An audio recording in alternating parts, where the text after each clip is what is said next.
ప్రియులారా, ప్రార్థన చేసుకుందాం. పరిశుద్ధుడా, మీకే స్తుతులు స్తోత్రాలు చెల్లిస్తూ ఉన్నాం. ఈ ప్రాతకాల ఆరాధనలో తండ్రి, మీ సన్నిధి నిత్యము మాతో ఉంచండి. ఆరాధన అంతటలో మహిమ ఘనత ప్రభావాలు మీకు ఆరోపిస్తూ యేసు ప్రభు వారి పరిశుద్ధ నామమున వేడుకొనుచున్నాము తండ్రి. ఆమేన్.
ప్రియులారా, ప్రభు పేరిట మీకు శుభాలు. జన్మదినాలు, వివాహ దినాలు జరుపుకుంటున్న కుటుంబాలకు యేసుక్రీస్తు ప్రభు పరిశుద్ధ నామమున పండు friends and sisters YouTube channel ద్వారా శుభాలు మీకు తెలియజేస్తున్నాం. మీ కొరకు ప్రార్థన చేస్తూ ఉన్నాం. దేవుడు మిమ్మలను దీవించునుగాక. మంచిదండి, మీరంతా క్షేమంగా ఉన్నారా? సంతోషంగా ఆరోగ్యంగా ఉన్నారా? మరి దేవుని యొక్క మహాకృప మనమందరము కూడా మరి యొక్క నూతన మాసంలో ప్రవేశించటానికి దేవుడు మనకిచ్చినటువంటి దైవ కృపను బట్టి దేవునికి వందనాలు. మరి నూతన మాసం అంతా ప్రార్థనాపూర్వకంగా ఈ ప్రతి ఉదయకాలపు ఆరాధనలో ప్రభువుని ఆరాధిద్దాం. దేవుని యొక్క వాక్యాన్ని మనం కలిసి చదువుకుందాం. ఈ ప్రాతకాల ఆరాధన కొరకు ఏర్పాటు చేయబడినటువంటి పరిశుద్ధ లేఖనాన్ని యెషయా గ్రంథము 58వ అధ్యాయము 18వ వచనాలు చదువుకుందాం. యెషయా గ్రంథం 57వ అధ్యాయం 18వ వచనాన్ని మనం కలిసి చదువుకుందాం. నేను వారి ప్రవర్తనను చూచితిని.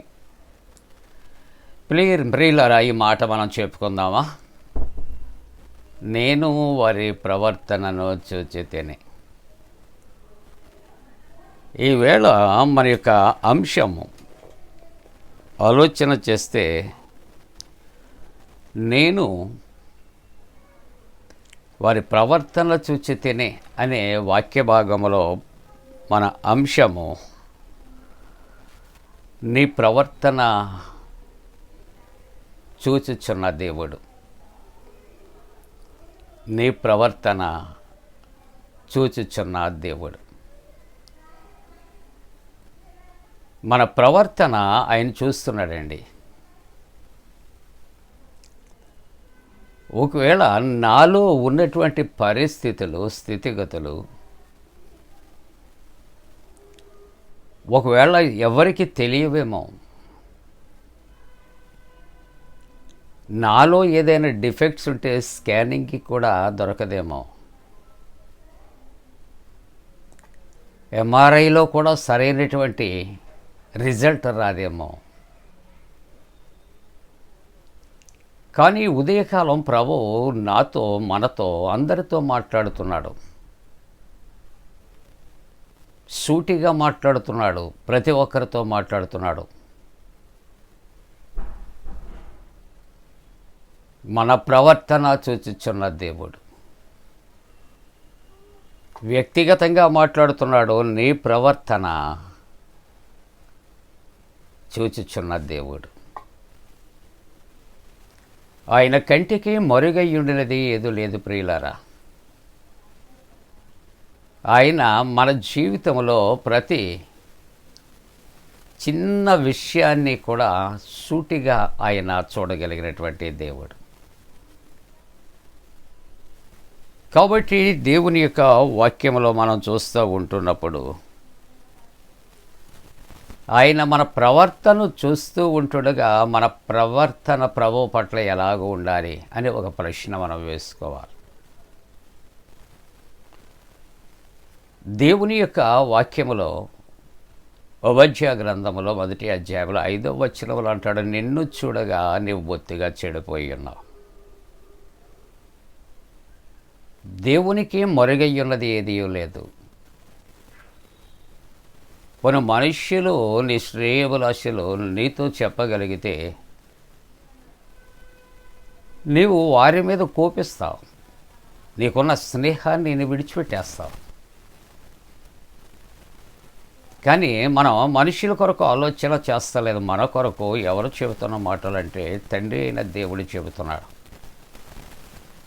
నీ ప్రవర్తన నేను చూచాను, నీ ఆలోచన నేను చూచాను, నీ కదలికలు నేను చూచాను. నాకు ఏది కూడా మరుగయ్యున్నది ఏదీ లేదు. సీసీ కెమెరాలో కూడా క్యాచ్ చేయలేనటువంటి పరిస్థితులు. ప్రభు యొక్క కన్నులు సునిశ్చితంగా పరిశీలన చేస్తూ ఉంటాయి. మన నడక, మన పడక ఆయనకు తెలుసు.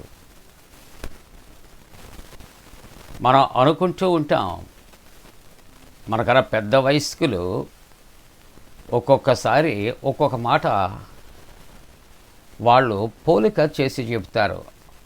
అబ్బో చాలా వినయం, ఎంత వినయం అంటే నక్క వినయం. అంటే బయట గాలిలో పైటలు కొట్టేస్తూ ఉంటాడు, నీవెంత అని తిరుగుబాటు చేస్తూ ఉంటాడు,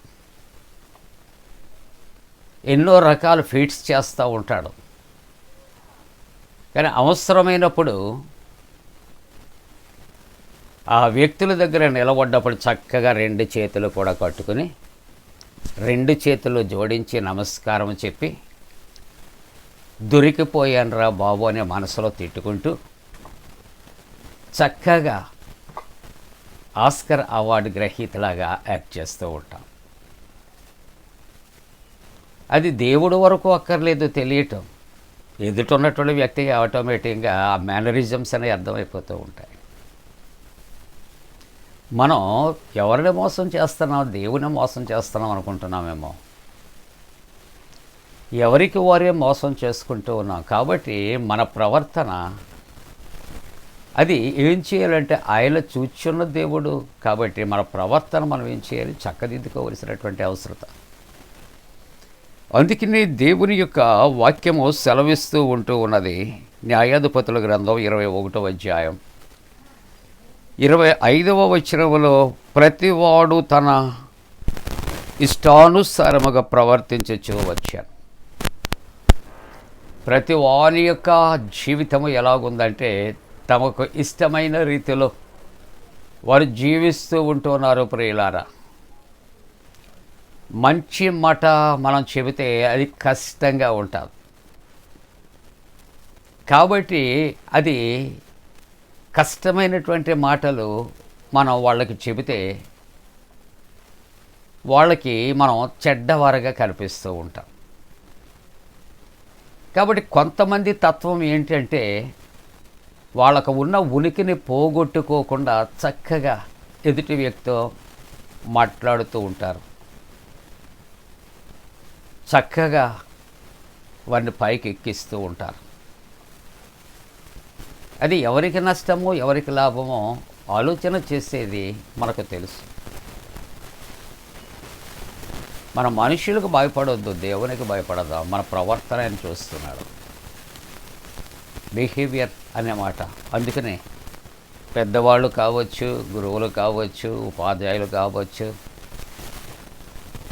నీ బిహేవియర్ బాగోలేదు అని చెబుతూ ఉంటారు. మిస్బిహేవియర్ మన ప్రవర్తన దేవునికి ఇష్టమైనటువంటి ప్రవర్తనగా ఉండాలి. ఎందుకు ఈ మాటలు తెలియచేస్తున్నారంటే ఇర్మియా గ్రంథంలో 8వ అధ్యాయంలో 6వ వచనంలో చూస్తే, యుద్ధమునకు చొరబడు గుర్రము వలె ప్రతివాడును తనకిష్టమైన మార్గములు తిరుగుచున్నాడు. ఎలాగటండి? యుద్ధమునకు చొరబడు గుర్రము వలె ప్రతివాడును తనకు ఇష్టమైన మార్గములు ఇదిగో తిరుగుచూ ఉన్నాడు. ఆ మార్గాలు కూడా దేవునికి తెలుసు. మన మార్గాలు ఆయన ఎదుట ఉన్నాయి, అన్నీ కనిపిస్తూ ఉంటున్నాయి. కాబట్టి మన జీవితంలో మనం ఏం చేయాలి అనే ఆలోచన చేస్తే మనకు మేలు కలుగునట్లు, మన కుటుంబానికి మేలు కలుగునట్లు, మన బిడ్డలకు మేలు కలుగునట్లు, దైవ సన్నిధిలో కావచ్చు, దేవుని ఎదుట కావచ్చు, సమాజంలో కావచ్చు, మరి ఎక్కడైనా కావచ్చు, కానీ మనం ఏ విధంగా ఉండాలి అనే ఆలోచన చేస్తే మన ప్రవర్తన చక్కదిద్దుకోవలసినటువంటి అవసరత ఉంటూ ఉన్నది. ప్రియులారా, దేవుని మీద, దేవుని ప్రజల మీద తిరుగుబాటు చేసే తత్వాన్ని మార్చుకోవలసినటువంటి అవసరత. అందుకని యుద్ధమునకు చొరబడు గుర్రము వలె ప్రతివాడు తనకిష్టమైన మార్గములో తిరుగుచూ ఉన్నాడు. మన యొక్క ప్రవర్తనను చూచుచున్నటువంటి వ్యక్తులు సరిచేస్తూ ఉంటున్నప్పుడు అది మంచి విషయమైతే చక్కదిద్దుకోవలసినటువంటి అవసరత ఉంటూ ఉన్నది. ప్రియులారా, కాబట్టి ఉదయకాలపు ఆరాధనలో మరి చంటి బిడ్డల కొరకు సామెతల గ్రంథం 22:6లో చెప్తున్నప్పుడు, బాలుడు నడవలసిన త్రోవలో వానికి నేర్పు. అంటే బాలుడు అని ఎందుకు అక్కడ మాట్లాడుతున్నాడంటే, బాలుడిగా ఉన్నప్పుడు దిద్దితే ఇంకా వృద్ధులైనా కూడా దిద్దవలసిన అవసరత లేదని. కానీ దురదృష్టం ఏంటి అంటే, చిన్నప్పటి నుంచి కూడా బిడ్డలు దిద్దుతూ ఉన్నప్పటికీ కూడా సామాజిక పరిస్థితులను బట్టి, సహవాస దోషాలను బట్టి కూడా జీవితాలు తారుమారైపోతూ ఉంటాయి. కాబట్టి దేవుడట మన యొక్క ప్రవర్తన చూస్తూ ఉంటూ ఉన్నాడు. కాబట్టి ఆ ప్రవర్తన దేవునికి ఇష్టమైనటువంటి రీతిగా మనం దిద్దుకోవలసినటువంటి అవసరత ఉంచి ఉన్నది. ప్రియులారా, అలా చేయటానికి దేవుడు తన పరిశుద్ధాత్మ కూడిన మనపై మెండుగా కుమ్మరించునుగాక. ఆమేన్. ప్రార్థన. పరిశుద్ధుడా, నీకు వందన. మా ప్రవర్తన చూచుచున్న దేవుడవు నాయన, నీకు సమస్తమును కూడా సాధ్యము నా తండ్రి. నాయన, మా ప్రవర్తన మేము దిద్దుకుంటానికి కృప చేయండి. జన్మదినాలు, వివాహ దినాలు జరుపుకుంటున్న కుటుంబాలను ఆశీర్వదించాను నాయన. పరీక్షలు రాసిన బిడ్డలకు జయము కలుగుంచాను. ఉద్యోగ ప్రయత్నాలు ఉన్న బిడ్డల కొరకు ప్రార్థిస్తున్నా. డిఎస్సి కొరకు సిద్ధపడుచున్న బిడ్డల కొరకు ప్రార్థిస్తున్నా. వివాహ ప్రయత్నంలో ఉన్న బిడ్డల కొరకు ప్రార్థన చేస్తూ ఉంటున్నా. ఇంటర్వ్యూస్లో ఉన్నటువంటి బిడ్డల కొరకు ప్రార్థన చేస్తున్నా. చల్లటి వాతావరణం కొరకు ప్రార్థిస్తున్నా. యేసు ప్రభు దివ్య నామమున వేడుకొనుచున్నాము తండ్రి. ఆమేన్. పరలోకమందున మా తండ్రి, నీ నామం పరిశుద్ధపరచబడనుగాక, నీ రాజ్యం వచ్చునుగాక, నీ చిత్తం పరలోకమందున వేర్చినట్టు భూమి అందు నెరవేరునుగాక. మా ఇందిన ఆహారం నేడు మా దాయిచ్చే, మా ఏడల ప్రాధం చేసిన వారిని క్షమించిన ప్రకారముల ప్రథమ క్షమించము, శోధంలోని తెక కీడును తప్పించము. రాజ్యము, శక్తి, మహిమ నిరంతరము నీవే ఉన్నవి. ఆమేన్. మన పరమ తండ్రి అయిన దేవుని యొక్క ప్రేమయు, ప్రభువైన యేసుక్రీస్తు ప్రభు కృపయు, పరిశుద్ధాత్మక అన్యోన్య సహవాసము, ప్రాతకాల ఆరాధనలో ప్రభువుని ఆరాధిస్తున్న ప్రతి కుటుంబానికి తోడుగుండి సంరక్షించి కాపాడునుగాక. ఆమేన్.